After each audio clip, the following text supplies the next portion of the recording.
Hello friends, in this video we will be covering social engineering. This is one of the important topic in domain 1.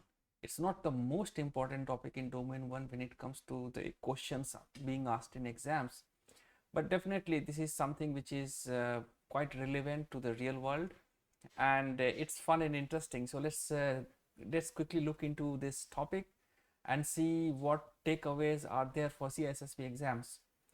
So this chapter is basically, if you look into the CISSP Cybex 9th edition book, you will find this in chapter 2. Now, social engineering, I have dealt a fair bit of philosophical, psychological, and religious information in my last video. If you are interested, you can go and check out my last video. We will be very to the point here, to the topics, definitions, and different terminologies which are gonna be asked in the CISSP exams. So when it comes to social engineering, it basically exploits human nature and human behavior. The topic of social engineering was there much before, as far as we can go in human history. People have always exploited human nature and human behavior. There is an intrinsic sense of goodness, the definition of good and bad, evil and virtuous. They are embedded in human beings and they actually act around those definitions, whether they acknowledge it or they don't acknowledge it. So that definition or that nature keeps any human being in a vulnerable situation, so that if there is an intelligent person or wicked person, he or she can exploit this nature and take advantage. So social engineering is exploitation of human nature and behavior. How it happens? It happens with either of the two ways. Either someone can convince someone to perform an unauthorized operation on a system, or someone can convince someone to reveal confidential information. So with both of these actions, the result is that it results in information leakage or the attacker being granted logical or physical access. So this is what happens as an end result of social engineering. Now when it comes to social engineering, there are certain principles which are being used to exploit social engineering, to do social engineering basically. What are these principles? Principles of familiarity or liking, trust, urgency, authority, intimidation, consensus or social proof, or scarcity. Some of the techniques may have only one principle, or most of the techniques which we see in our day-to-day life in recent attacks, they are a combination of these principles. So what is familiarity or liking? Familiarity or liking is actually a principle which attempts to exploit a person's native trust in that which is familiar. So someone can call someone that, okay, you know that person. I'll say, yes, I know that he said something like that. So the attacker is taking advantage of a person's familiarity with a different person. Or an attacker say that, okay, do you know there is a web server with this IP address in your company? The person will say yes, and person will believe that, okay, that person is calling me, he knows the IP address, so he may be some legitimate IT admin or something. I think this kind of approach or principle is very, very common nowadays. Now the trust is basically when someone or when an attacker is working to develop a relationship with the victim. There is a guy who regularly visits someone or go to a bar and create a trust, and with that trust, he or she try to exploit some information. Urgency. What is urgency? Urgency often dovetails with scarcity, right? So often used as a method to get a quick response from a target before they have time to carefully consider or refuse compliance. Now someone can call a person saying that his credit card may be locked, or it may not be valid after 2 hours if they don't share the pin which is generated on the phone. And they can say that if that is urgency, and now they can add on saying that if you don't unlock it now, your credit card will not be in use for next 3 months. So that is the principle of scarcity getting used on the principle of urgency. So what is a scarcity? A scarcity is the technique used to convince someone that an object has a higher value based on object scarcity. This principle is often associated with the principle of urgency. So urgency and scarcity goes hand in hand. Now, what is consensus and social proof is basically taking advantage of a person's natural tendency to mimic what others are doing or are perceived of having done in the past. So if you go in a restaurant and a person who is taking order, he comes for billing and he shows some money on his tray, and he's trying to say that there are other people who are paying tips so that you can also pay tips. It's a kind of light social engineering to get some tips out of the bill. So yeah, and authority and intimidation, we all are familiar that this, someone can call that, okay, I'm calling your senior vice president, or I'm the chief finance officer, you have to do this and that, basically convincing someone that the attacker is someone with a valid internal or external authority. People may get call from some attackers, they say that they are calling from federal police or they are calling from income tax department, they have to do this. If they don't, then they will get some sort of loss or something. Intimidation is using the authority or confidence or even the threat of harm, that if you don't do that, this will happen. So these are the basically seven social engineering principles. We should keep in mind that this is something which attackers use to gain social engineering advancement for doing some attack. Now, social engineering types. So there are many types of social engineering. Before I go there, let me tell you that I have done a lot of practice questions. I have not seen any practice question coming specifically asking you what are the social engineering principles, is that a principle or not. But the question may be in terms of a real life situation, and they can ask you that what kind of social engineering is being performed. They will not say that this is a principle or not. So you can say that, okay, the attacker is using urgency and scarcity, or familiarity and intimidation. So we have to be very careful about the definitions which we are seeing here. Now, type. When it comes to social engineering types, there are different terms, and we should be aware with the definition of all of these. I will quickly go with it. Impersonation and masquerading. So these are kind of same thing. If you have seen some movies, Hollywood movies, people go into parties with some costumes and all, and they have some face masks, so everyone knows that people are hiding their identity, right? So it's less sophisticated. It's like going in there and pretending that I'm hiding my identity, right? So that's masquerading. And impersonation is a skill where you take the identity of someone else. If you have seen movies like Mission Impossible, you'll see that they introduce this drama or concept of having the mask, the rubber mask, and that mask totally transform the face of the person, right? So taking on the identity of someone else using phone, email, logging into someone's account, like you are doing some activity and you are pretending that you are the real user. That's impersonation. And in masquerading, it's less sophisticated and complex, but it's similar to impersonation. In most of the cases, masquerading is like not changing our identity, but having some sort of technology so that my real identity is masked. So there is a very little thin line between masquerading and impersonation.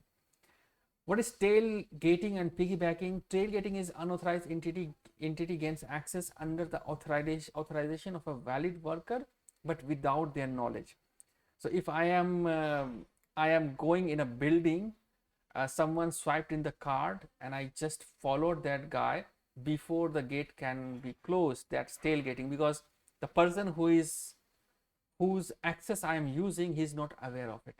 And what is piggybacking? Piggybacking is actually, it's a tailgating by using some social tricks, and we get a consent from the person, and the person actually authorizes me the access, right? You can, like, I can say that I can pretend like a pizza delivery person, and can get into a building, and I see that okay, there's a gate and there's a person who is going in, I'll say that I have a pizza delivery, and they'll say that okay, you can come in, and I go it.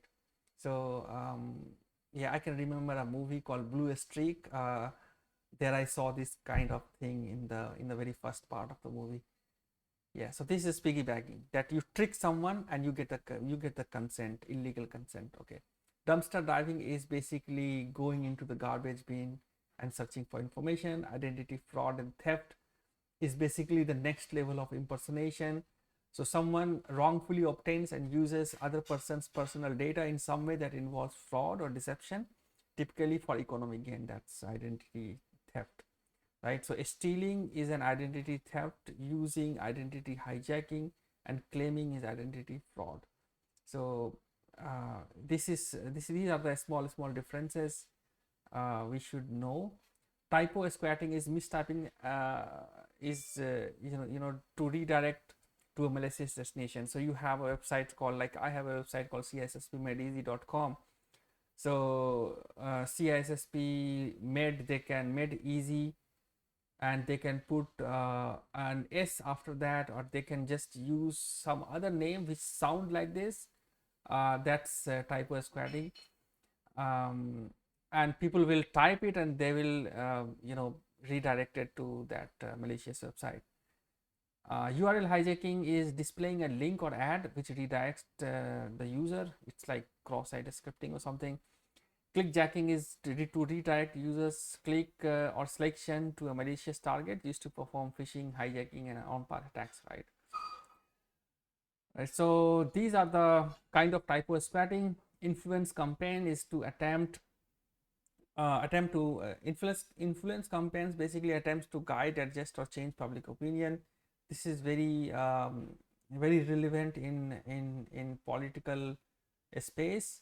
Like they do a lot of things because we have social media now, and it's very easy to misinform or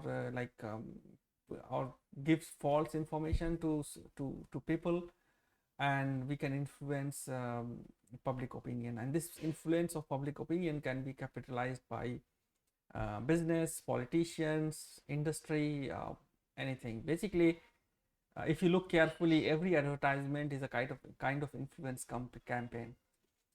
Doxing is something which is more related with narrative building, right? So collection of information about an individual organization in order to disclose the collected data publicly for the purpose of changing the perception of the target. It can include withholding the information for narrative building. So you have seen, like in politics, like in India, if you see that Rahul Gandhi is named Pappu and Modi is like Pheku, and there was this famous case of Shashi Tharoor where he was um, he was actually projected as a person who is doing domestic violence on his wife. So these kind of perception building or narrative building with false information, is called doxing.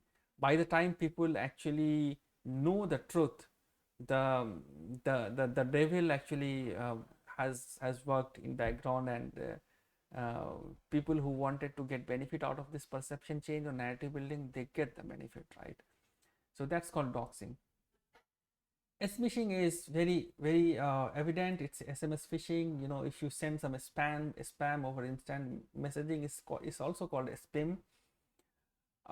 Voice based phishing is called vishing. Spam is spam. It's basically undesired or unsolicited email which you don't want to get, but you get it. A spam mail contains links or malicious software which actually will harm. They can steal information, or they can run some program which will act as a Trojan horse and can be a big problem. What are the countermeasures for spam? Is email spam filter, anti-spam software, or enterprise spam tools like Center Policy Framework, domain key identified mails, DMARC, domain message authentication, reporting, and conformance. This is used to filter spoofed messages. So these are the countermeasures. This is very important from exams perspective, so we should basically have this in our mind. Shoulder surfing is basically if you are doing something and someone comes and actually is trying to look over your head, over your shoulder, what you are doing.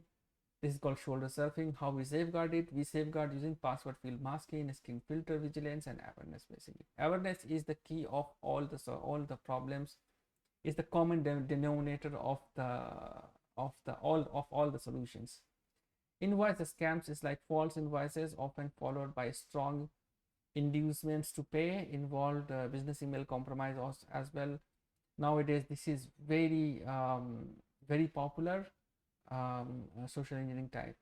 Hoax proclaims some imminent threat to spreading across the internet, and that you must perform certain tasks in order to protect yourself. If you remember the famous book by Chetan Bhagat, One Night at Call Center, this method was used to increase the the the the trouble tickets they wanted in order to save the call center. So you will see the real life example of hoax in that book. Hybrid warfare is used by nations. It's also called non-linear warfare, used all means including social media. So hybrid warfare include influence campaign and doxing as well. So this is something you should keep in mind.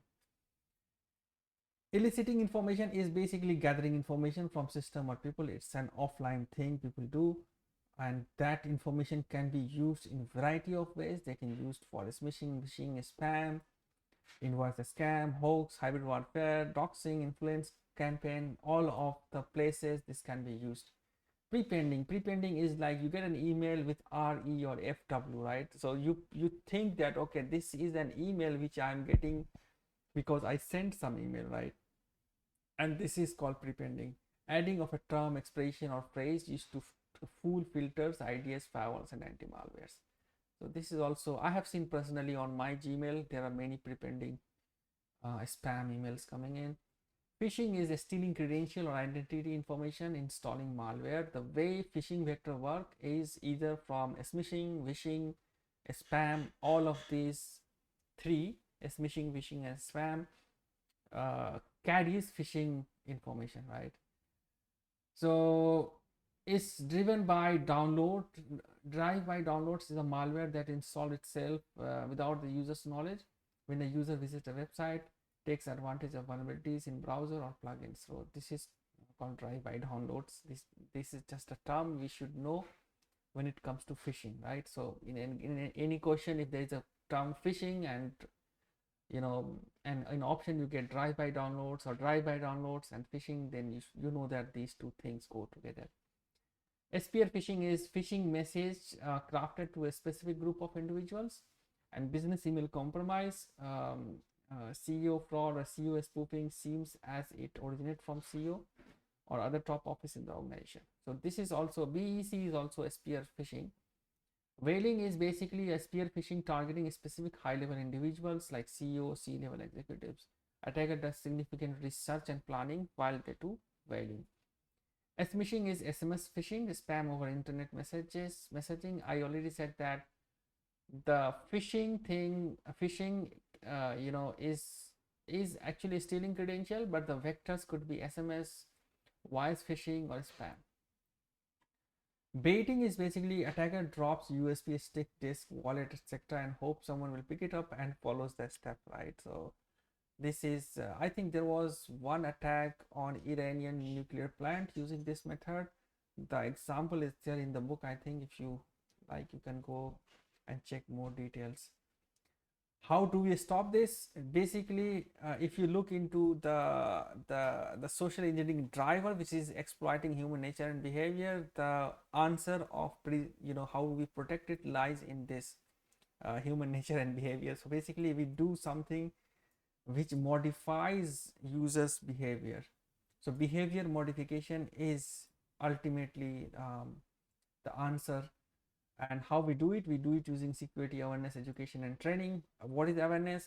The goal of awareness is to bring security to the forefront, establish a common baseline foundation. It should be fresh, creative, and updated so that people are on board, and it should also be tied with a specific security policies, incident response plan, BCP and DRP, right? Training is basically an administrative security control is targeted to group of employees with similar job function. That is training. It's not, there is a slight difference between awareness and training. Awareness is basically a broader term. Training is a specific to a specific set of people. Education is detailed individual in which a student user learn much more than they actually need to know to perform their work and tasks. We should know the difference between these three, right? How we do it, there is a famous term called gamification. Gamification is basically it uses common components from games like point, score, and competition to engage participants in the security awareness program. It encourages compliance and engagement with gameplay. So gamification is one of the most important thing to make the whole awareness training and education more interesting. There is the concept of security champion, or companies often incorporate. What are security champions? They are often non-security employees who take up the mantle to encourage others to support and adopt more security practices, often found in software development but useful in any group. So these are the why we choose a non-security person for a being a security champion, to encourage people to participate more in security. And a person who is not from security, they can have a different perspective and a fresh angle. Sometimes security people overlooks things which non-security person can pick it up. That's one of the component which I think personally. That's all about social engineering basically. I hope this video is useful, and I tried to explain things in a very fast-paced way. If you like this video, put a thumbs up and you subscribe to my channel. I will be covering the rest of Domain 1 topics, which is business continuity planning and disaster recovery planning. These are the only two topics left in Domain 1. Then I will be moving to Domain 2. Thanks for watching this video, and I hope this video was useful for you.